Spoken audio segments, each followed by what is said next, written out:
In the early 2000s, I kept finding myself in conversations with people, all expressing a restlessness around their current experience of church. Now, a few of those people had been very involved in a Willow Creek-inspired seeker church, highly successful, at least by conventional measures. Yet, as one of those people put it, I feel like I'm standing in a lake that's miles wide and inches deep. One of the people I talked with was the musician Steve Bell. His touring schedule takes him into an array of church contexts across North America. He'd seen a lot of large and successful churches, many using sophisticated technology, high production values to mount a whole new performance-based service every single Sunday. Almost as if there'd been no church since the last of the apostles died and last week came around. But he'd also been in a lot of mainline churches and liturgical churches.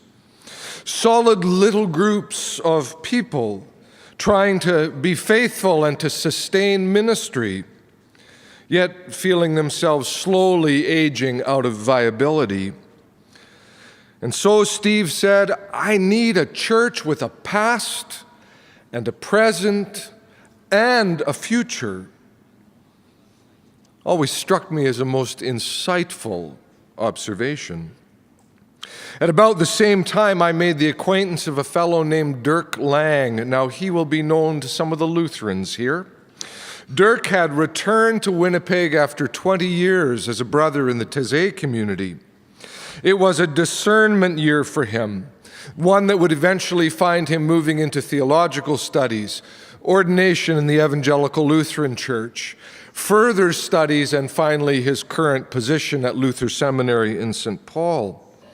But that discernment year found him worshiping in my parish, St. Stephen and St. Bede, a joint Anglican-Lutheran community. And over the course of that year, we shared a number of what were for me remarkable conversations. Why is it, I'd asked him, why so many young people from across highly secularized Europe are drawn to Taizé? The prayer and the silence, he replied. We all hunger for that silence. Well, all of this drew me back to the work of the liturgical scholar Robert Weber, whose thinking was built around the idea of the church's ancient future.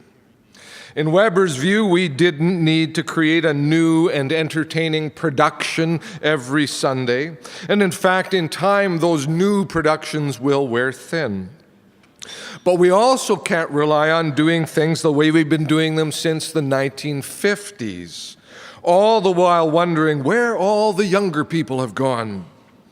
No, Weber argued, instead we need to draw deeply on the rich theological, spiritual, liturgical resources of the great tradition, draw on them but bring them forward in new and fresh ways.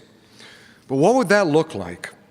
I wasn't entirely sure, but I did know that rather than just reading about the church's ancient future, you know that trap, right? You just sort of read more about these things. Instead of just doing that or fretting about decline, or collecting stories from all of those people who'd kind of been exhausted by their volunteer work in the mega churches, maybe we should begin just gathering people and see how things might unfold.